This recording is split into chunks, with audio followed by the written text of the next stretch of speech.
আত্মজীবনী নিয়ে channel I 15 August 40তম জাতীয় শোক দিবস উপলক্ষে আজ থেকে মাসব্যাপী আয়োজন করেছে বঙ্গবন্ধুর আত্মকথন পাঠ। বঙ্গবন্ধুর আত্মকথন পাঠ অনুষ্ঠান আয়োজনের আজ প্রথম পর্বে বইয়ের ভূমিকা পাঠ করবেন বঙ্গবন্ধুর জ্যেষ্ঠ কন্যা, আওয়ামী লীগ সভাপতি মাননীয় প্রধানমন্ত্রী শেখ হাসিনা। অনুষ্ঠান নির্মাণ ও পরিকল্পনা করেছেন ফরিদুর রেজা সাগর। অনুষ্ঠানটি পরিচালনা করেছেন শাইখ সিরাজ।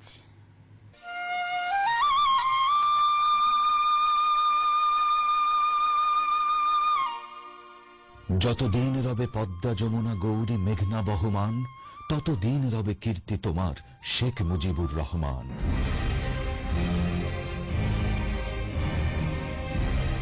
40তম শোকের মাসে বঙ্গবন্ধুর অসমাপ্ত আত্মজীবনী অবলম্বনে চ্যানেল আইয়ের বিশেষ নিবেদন বঙ্গবন্ধুর আত্মকথন।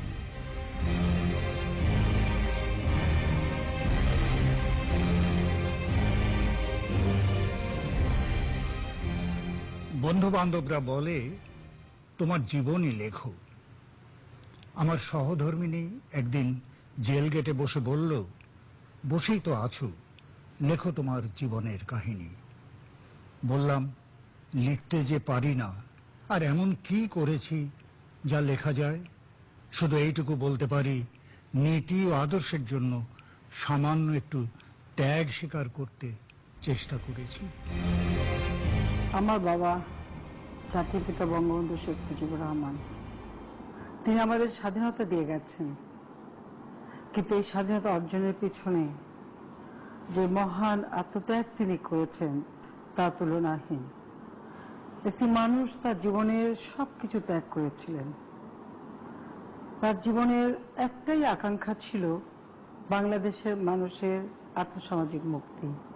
দরিদ্র, উপভোগ্য, বঞ্চিত, শোষিত মানুষ, তাদের জীবনকে অর্থবহ করে তোলা, এই শোষণ বঞ্চনা থেকে তাদের মুক্তি দেওয়া এবং তাদের জন্য একটা সুন্দর জীবন দেয়া, এটাই ছিল তার জীবনের একমাত্র লক্ষ্য।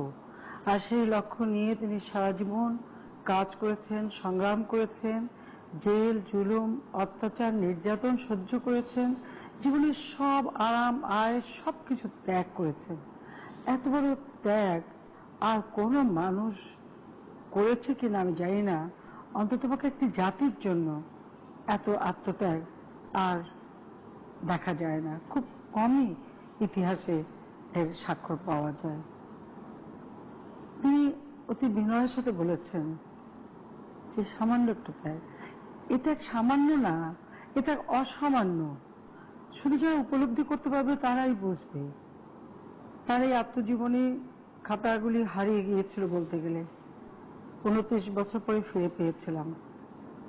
আর এই বইটি বের করবার আগে আমি গ্রেপ্তার হয়ে যাই। এই বাংলাদেশের মাটিতে সাব জেলে আমাকে বন্দি করে রাখা হয়েছিল 2007 সালে। তখন একেবারে একাকী বন্দি ছিলাম। তখন মনে হলো এই বই ছাপানোর জন্য প্রায় প্রস্তুত, আমরা এই ক্ষেত্রে প্রস্তুত করেছি, তবে ভূমিকাটা আমি লিখে আসতে পারিনি। তো ভূমিকাটা আমার লিখে রাখা উচিত, কারণ ভাগ্যে কি আছে কে বলতে পারে। কারণ আমাদের ভাগ্য তো বারবারই আমরা দেখেছি দুর্ভাগ্যে পরিণত হয়েছে। তাই আমি যখন কারাবন্দী ছিলাম তখন এই ভূমিকাটা লিখি। কি আশ্চর্য ব্যাপার যে আমার বাবা লিখলেন তার আত্মজীবনী যখন তিনি দিনের পর দিন কারাগারে বন্দী, আর আমি ভূমিকাটাও লিখেছিলাম সেই বন্দিখানায় বসে। তখনকার যে আমার অনুভূতি হয়তো আমি এখন তা ব্যক্ত করতে পারবো না, তাই আমি এই ভূমিকা থেকে কিছু কিছু অংশ পড়তে চাই, সেটা পড়ে আমি শোনাতে চাচ্ছি। আমার পিতা বঙ্গবন্ধু শেখ মুজিবুর রহমানকে জীবনের সব থেকে মূল্যবান সময়গুলো কারাবন্দী হিসেবেই কাটাতে হয়েছে। জনগণের অধিকার আদায়ের আন্দোলন করতে গিয়ে তার জীবনে বারবার এই দুঃসহ নিঃসঙ্গ কারাজীবন নেমে আসে। তবে তিনি কখনো আপোষ করেন নাই, ফাঁসির দড়িকেও ভয় করেন নাই। তার জীবনে জনগণই ছিল অন্তঃপ্রাণ। মানুষের দুঃখে তার মন কাঁদত। বাংলার দুঃখী মানুষের মুখে হাসি ফুটাবেন, সোনার বাংলা গড়বেন, এটাই ছিল তার জীবনের একমাত্র ব্রত। অন্ন, বস্ত্র, বাসস্থান, শিক্ষা, স্বাস্থ্য, এই মৌলিক অধিকারগুলো পূরণের মাধ্যমে মানুষের উন্নত জীবন পাবে, দারিদ্র্যের কষাঘাত থেকে মুক্তি পাবে, সে চিন্তাই ছিল প্রতিনিয়ত তার মনে। যে কারণে তিনি নিজের জীবনের সব সুখ, আরাম, আয়েশ ত্যাগ করে জনগণের দাবি আদায়ের জন্য এক আদর্শবাদী ও আত্মত্যাগী রাজনৈতিক নেতা হিসেবে আজীবন সংগ্রাম করে গেছেন। বাঙালি জাতিকে দিয়েছেন স্বাধীনতা, বাঙালি জাতিকে বীর হিসেবে বিশ্বে দিয়েছেন অনন্য মর্যাদা। স্বাধীন সার্বভৌম বাংলাদেশ নামে বিশ্বে এক রাষ্ট্র সৃষ্টি করেছেন। বাঙালির হাজার বছরের স্বপ্ন সফল করেছেন। বাংলার মানুষের মুক্তির এই মহানায়ক স্বাধীনতা সংগ্রাম শেষে যখন জাতীয় পুনর্গঠন ও অর্থনৈতিক মুক্তি অর্জন নিশ্চিত করেছিলেন, তখনই ঘাতকের নির্মম বুলেট তাকে জনগণের কাছ থেকে কেড়ে নিয়েছে। স্বাধীন বাংলার সবুজ ঘাস তার রক্তে রঞ্জিত হয়েছে। বাঙালি জাতির ললাটে চিরদিনের জন্য কলঙ্কের টিকা এঁকে দিয়েছে খুনিরা। এই মহান নেতা নিজের হাতে স্মৃতিকথা লিখে গেছেন, যা তার মহাপ্রয়াণের 29 বছর পর হাতে পেয়েছি। সে লেখা তার ছোটবেলা থেকে বড় হওয়া, পরিবারের কথা, ছাত্র জীবনের আন্দোলন, সংগ্রাম সহ তার জীবনের অনেক অজানা ঘটনা জানার সুযোগ এনে দেবে। তার বিশাল রাজনৈতিক জীবনের এক বিচিত্র অভিজ্ঞতা এই গ্রন্থে তার লেখনীর ভাষায় আমরা পাই। তিনি যা দেখেছেন, উপলব্ধি করেছেন এবং রাজনৈতিকভাবে পর্যবেক্ষণ করেছেন, সবই সরল সহজ ভাষায় প্রকাশ করেছেন। তার এই সংগ্রাম, অধ্যবসায় ও আত্মত্যাগের মহিমা থেকে যে সত্য জানা যাবে, তা আগামী প্রজন্মকে অনুপ্রাণিত করবে। ইতিহাস বিকৃতির কবলে পড়ে থাকা, বিভ্রান্ত হয়েছেন তাদের সত্য ইতিহাস জানার সুযোগ করে দেবে। গবেষক ও ইতিহাসবিদদের কাছে এই গ্রন্থ মূল্যবান তথ্য ও সত্য তুলে ধরবে। এই আত্মজীবনী আমার পিতার নিজের হাতে লেখা। খাতাগুলো প্রাপ্তির পিছনে রয়েছে এক লম্বা ইতিহাস।